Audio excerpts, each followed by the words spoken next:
Hi everyone, it's Paula from Pola Quilting. Welcome back to my channel. So very exciting tutorial today in my sewing studio because I will be using a lot of scraps. So the scraps I will be using are the cutouts of the batting. You know, when you're squaring up your quilt, or maybe you're matching up the piece of batting you've got a bigger piece to a small quilt, obviously there's something always left over there.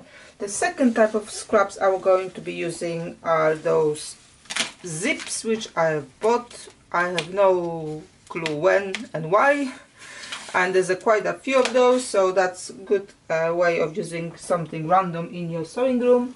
And the third scraps I'm going to be using are those strings. As you can see, my box is quite big, so plenty to choose from and plenty to work through. And today we are going to be making first aid pouches. For after project comments and suggestions, stay till the end of this video. So I've made one from some scraps I had lying around already, just to see the form and shape I want to go with.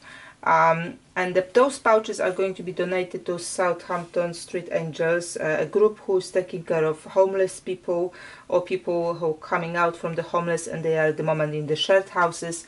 So I thought if I make those pouches, I can fill them up with some plasters, some painkillers, some antibacterial wipes, few bits and pieces you would normally need if you know, cut finger or something like that. So they're quite big. You can also put maybe even toothbrush and toothpaste inside if you want to, but mainly I will buy some stuffs to put in and donate them all together to that group so they can give them out. So hopefully that will be quick and easy project I can walk you through. So first what I want to do is obviously put those scraps of the batting together, and I do have a video how to kind of sew them together and bat them up. And I need to work with the width of the zips that I've got, so I will be batting them up until I've got at least that width, and then these ones are a little bit smaller, so that width, but these pouches can be slimmer and longer, and these pouches obviously can be a little bit longer this way.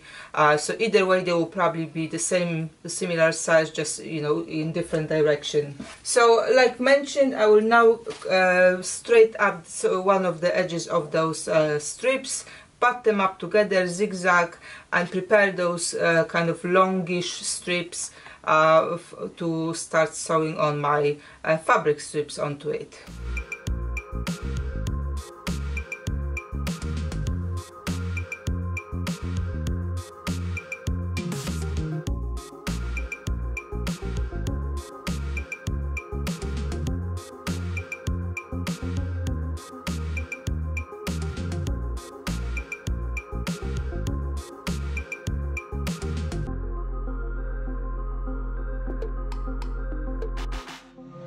I finished stitching my strips, and you may have noticed that I was cutting those big lengths into half because I didn't want to work with like very long strips in one go. So this is now all ready to be for the strips to go on top of it. So I've managed to make 1, 2, 3, 4, 5, 6, 7 strips ready to be sewn on. And I'm going to be doing like a half quilt as you go type of thing here. I did do it before on one of my quilts, which I will link in the description below. So I will be sewing strips straight onto it, and this quilt as you go technique, but I don't have a backing here yet. I will add backing separately and do a little bit more quilting on that front to make sure it's, you know, it's nice and steady. Now because my strips are, just put some on the table, you know, all crunched up and, you know, not necessarily ready to be sewn straight away on. I don't want to iron it with that first kind of going through, but I definitely after first time, you know, when I sew the first strips and then I want to add next one, I'm gonna have to iron it because they are not kind of straight enough to just add the next one and next one. If they were short, and if I was sewing shorter pieces, I could do that bit, but with longer ones I will need to iron it. So I've nested myself that I've got my strips here. I'm going to have sewing here, and I will be chain piecing all of those in one go, and then when I finish the whole row of those strips, I've got my ironing board to the right from me. I will iron and I will carry on with the next pass of the strips.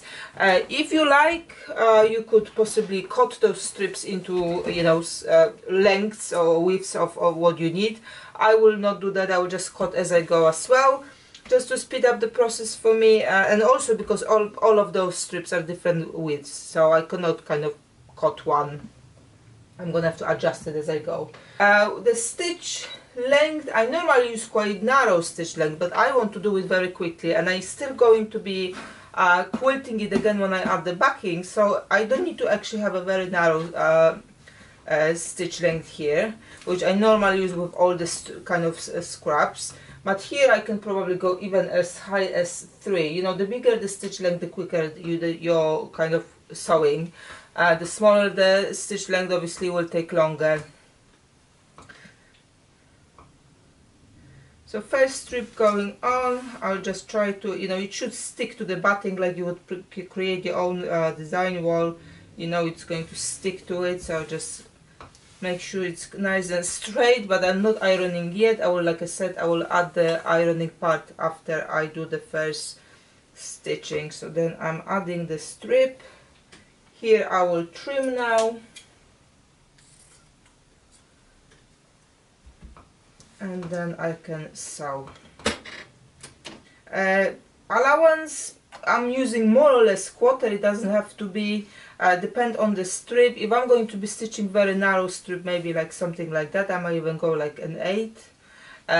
But normally you will stick to more or less quarter, but it doesn't have to be exact, because the strips are not going to be, again, need to match anything.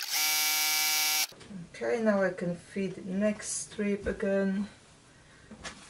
And just for my easiness, I'm adding quite a wide piece at the very beginning.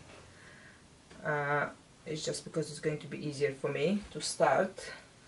But you obviously use your own scrap, see what you've got there, and choose whatever you like. So the next one.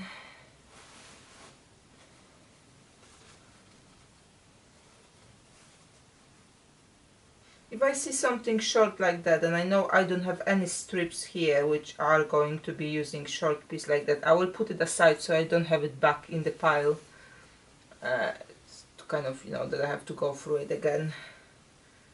Okay, let's go this way, but I will turn around this piece so I've got the wider side on the bottom. I'm just trying now to straighten up those strips again, kind of to make it more straight. This type of stitching on the batting is very forgiving, so even if you not go very straight here, little bit wonky, once you iron it, the next strip you put on top of it with the straight edge, as you do your straight stitching against that, it will straighten out anything you may have gone wrong. And even if you have little bit wonky there, it doesn't matter, it will add to the design, so don't worry about it either. So you see, this piece is not necessarily very straight. I'm just going to put on top of it something with straight edge, and I'm just trying to follow that other piece for the stitching. You could, if you want, you know, go through your scraps and straighten them up, but that's going to be a lot of work if you have a lot of to sew like I do at the moment. If I was doing, you know, smaller piece of, or maybe just one project or something like that, then yes, I would maybe prep my strips, but probably even not then. I just like to work, you know, with minimum amount of effort, maximum effect. So basically that's it, what I'm going to be doing. I will be feeding through all of those strips. I will take it to the iron, I will iron it out, I will add next strip until all that batting is covered, and then we'll get to the next step of making our pouches. I finish putting the strips on, and I trim just a little bit on the edges so it kind of doesn't disturb in the next part of the process. Have I used a lot of strips? Well, I did use a lot of strips, but my bucket looks as full as it was before, so I'm gonna have to think about another, you know, type of project I can do with the strings fairly quickly, so watch the space for that. So what I want to do now is I want to back it up obviously like I would do with a normal quilt, and then just quickly put some quilting design on top of it. And if you're doing one or two, obviously you can play a little bit with your designs. You can use it for free motion quilting testing, or practicing. You can use your decorative stitches on your machine. It's a small piece, so it will be easy to kind of maneuver, so you can do a lot of practicing on those pieces. Now I've got a lot to do, so I will just go straight stitching. I mean, I'm not saying they will be exactly straight but I will just use straight stitch on my machine to just go all over it a few times, and I will be chain piecing that quilting as well. So once I've got it all pinned, I will start one, and then I will add another one, another one, and then I will go with the second pass, third pass, and how many passes I need to finish it off. So it should be fairly quickly processed. Also, I will increase the stitch length to make it even quicker. Maybe like 3.5. That will make that stitching quite quick. So this is a piece of a cotton polyester mix of fabric I had. I'm not using it for the quilting. I'm using it usually for lining of the bags. So I still got quite a big piece, so I will cut those pieces to match my strips, and like I said, just quilt it as usual, and then we'll be ready for the next step.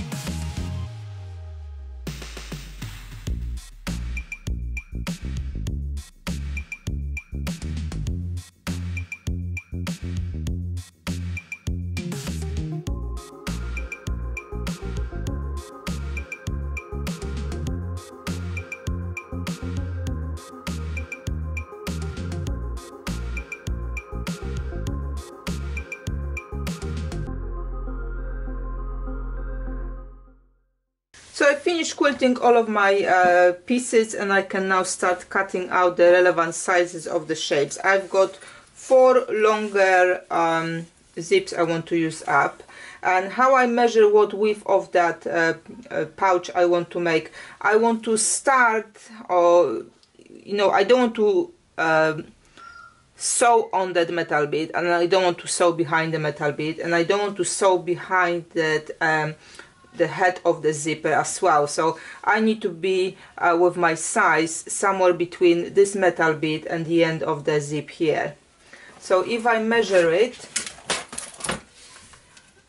in here, it's 9 inches. So if I cut 9 inches wide my pieces, and with my prototype I made them 9 by 6. So I've got 1, 2, 3, 4 zips, so I need to cut backs for it. So I will cut 4 of the 9 by 6 rectangles, and then for the front I will need 2 by 9 and 4 by 9 pieces.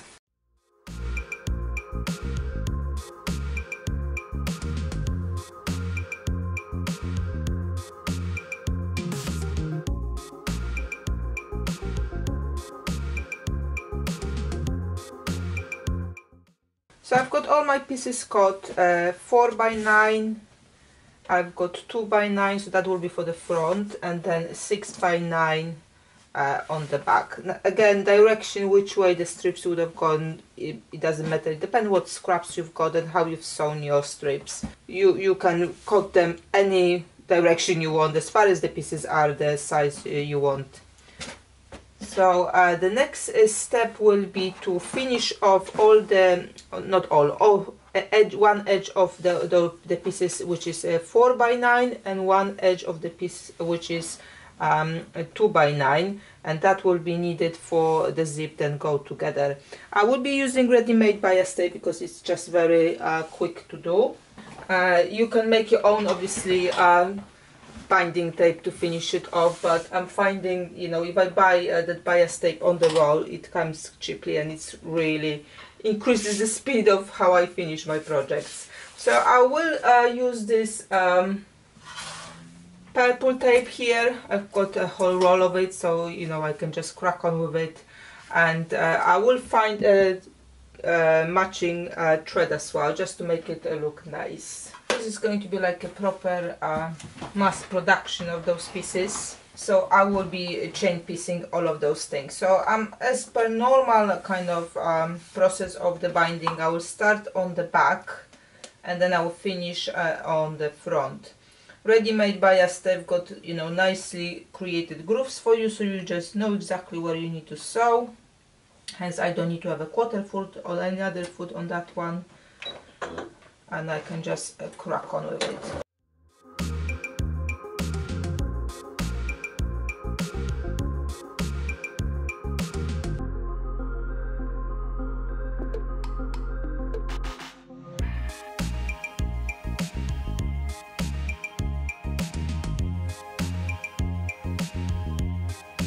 Okay, done with my securing the edges. I can cut them now into individual pieces and we'll start adding the zips. Now if you have a zipper foot, that's a good moment to do that. I will try to add mine without changing, but that may be only possible if you can move the needle on your machine to the very right, which I can do on mine. If you cannot do on yours, it might be difficult, so you might need to swap to your zipper foot. It's just going to be easier. Here you go. So I will go to the far as much as I can here, and again I can just quickly add. So how I'm aligning my piece here, first piece I will be sewing, actually might be easier start from where the metal bit is. I just want to be just below, or just kind of touching that metal with the edge, because what I will do later when I, you know, sew it on everything and then I will stitch this to the back of it, I want to cut it off. So I want to leave myself a little bit of space here to cut with the scissors. I want to get rid of that edge with that metal, so I want to be just below it when I'm sewing it on. This edge doesn't need to touch the zipper, you know, like very closely. It will be easier to open if it doesn't, so just align it a little bit outside. And I can now, because I've moved my needle very bit to the right, then actually the edge of my foot kind of is on the outside edge of the zip, so it kind of gives me a good gauge there as well how far away I need to sew. So in this point I will need to open my zipper so I can sew on this side.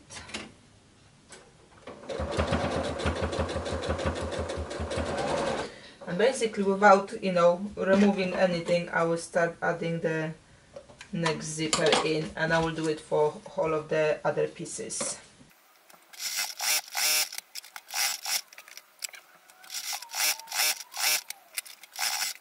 Okay, now I can start feeding from the other side.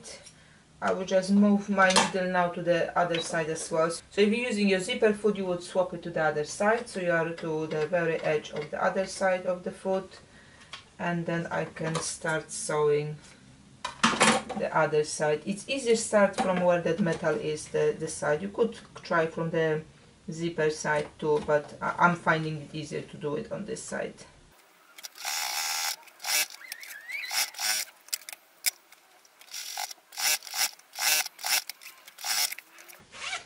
Both of my sides are now sewn in, so let me take that out of the machine.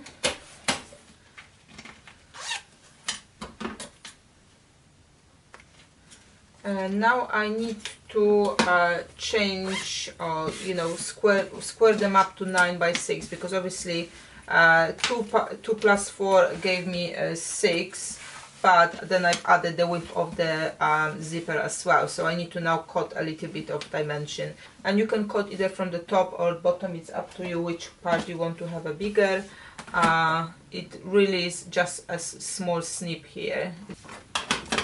Okay, now before I start putting together both sides of the pouch, you can see I made like a tab on this prototype.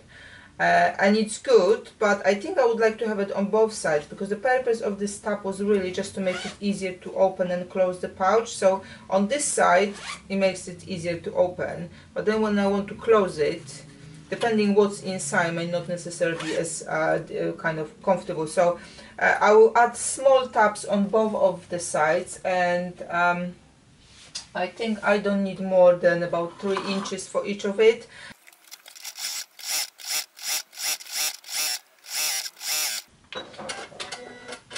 If you find that you like working with ready-made bias tape, that there's a foot you can buy where you're feeding it in, and kind of cuts on the steps, because it will fold it for you, and you just put the piece inside in between. So making this or making those edges would have taken half of the time. So if you find that you will be working a lot with that tape, it might be worth have a look at that and maybe investing in one. Okay, so we are ready to put our bottom and top together and our tabs.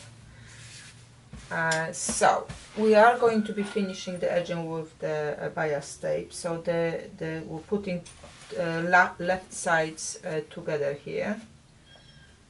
And what I want to do before I start kind of, you know, full blast stitching is to make sure that something holds my pieces.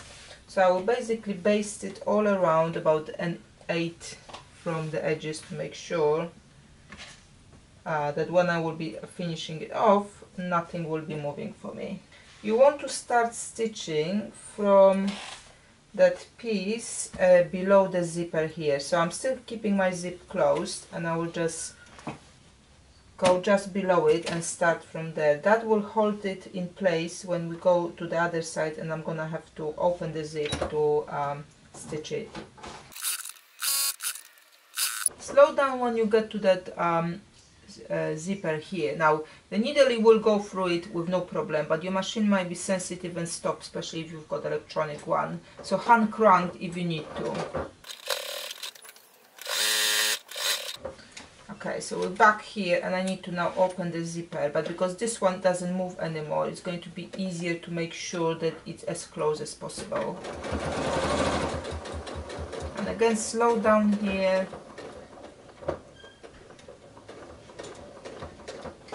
Might worth to backstitch on this one as well now, if you can.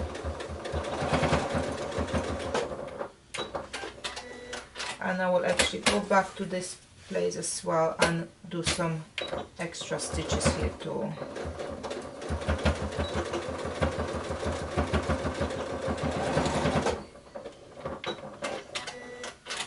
Now on the back I want to tag my tabs as well, and they will be just above that zipper. So I'm just folding my tab into half, and I just place it here and do front back stitch.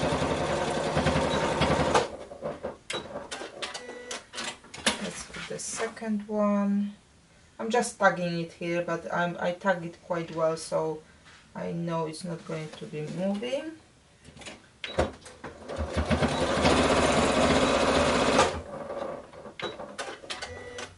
So before we finish off the edge all around, two things. One, I will kind of snip those bits of the zipper now, and I want to angle my corners. Now you can use a piece of something round, I don't know, a cup. You can use that as a template, but I just go around with my scissors and do it, you know, by hand. You can leave your corners squares, it's not a problem. I just like to have them rounded.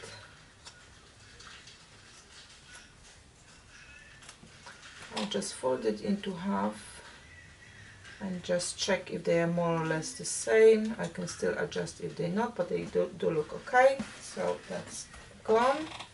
And now I can add my tape on the left side. So I will start from kind of middle of the bottom side of the pouch. So I will take my tape. Two tips here: you don't want to matching the edge of the tape with the edge of the project. You want to kind of get scooted outside, so you will have a less bulk later to fight with when you want to finish edge on the front side. And how I'm going to finish the tape is just I will fold it like this and stitch it, and when I go from the other side I will overlap it and do the same on this side, so I will show you when I get there. So I will just go here. So that groove which is here on the tape, it's going to be just above that previous stitch you did. So it's not going to be a quarter, it's not going to be an 8, something in between. And I can just start stitching now. It's very easy to work angled corners with that tape. Just go slower here, take your time, you've got your groove, you know where you're stitching. Just take time to kind of turn it around when you need to. Again, when you get into the zip, you know there's a zip in this place below, you may like to slow down just to make sure your machine can go through. If not, hand crank, the needle will take it, it's just the machine may say no. Yeah, all good.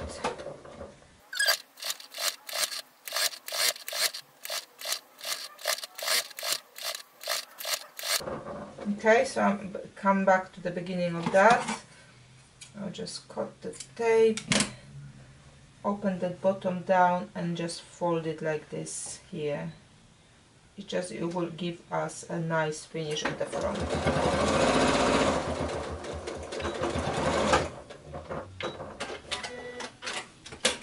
Now I can trim those edges here. And then have a look at the front. If there is somewhere where you kind of have a thicker seam when you were adding the tape, just trim it as well. It will make it easier on the front when you're going to add the tape. There's a little bit too much here, a little bit at the corner here.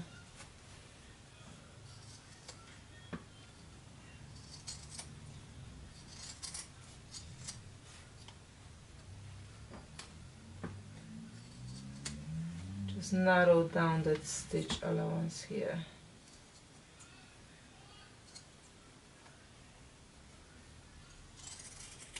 Okay, I think I'm good to go. So let's just move that tape from the back to front, and also don't forget to move your tabs to the front now. They should be sticking out when you're sewing from both sides. And I will start again where I started on the other side, and I'm only folding that first bit of the tape, and I will start stitching from there.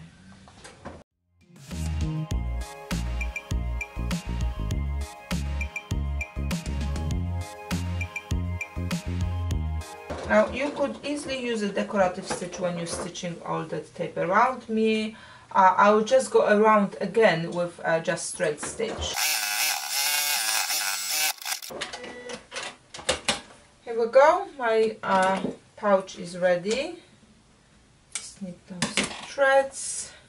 I think it came out pretty nice. So I will carry on with the rest of the bigger pouches, and then with the smaller ones, the only difference is I think I'm gonna go this way when I'm sewing. So I still want to have the size more or less 6 by 9, but with these zippers I will go this way. So I will be cutting top bit 2 by 6 and the bottom bit will be 7 by 6, and the zip will be here rather than this way.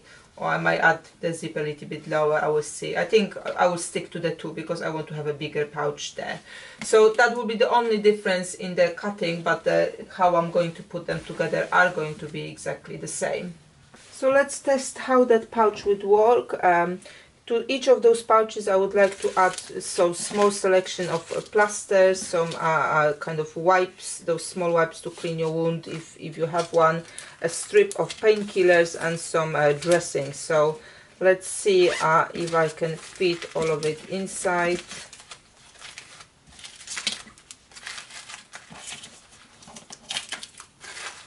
I think it's coming in very easily, so definitely for that set it's not even giving a lot of kind of thickness because I think it's big enough to have it all nicely put together. So it works. I can carry on with the rest and then I will distribute the goodies inside, and it will be ready for a lovely lady called Sarah to pick up next week, and give it out to the homeless people around the town. I really hope it will help them somehow. You know, it's a small token of the things I can do for them, apart of buying stuff, obviously, just so they know somebody is thinking about them.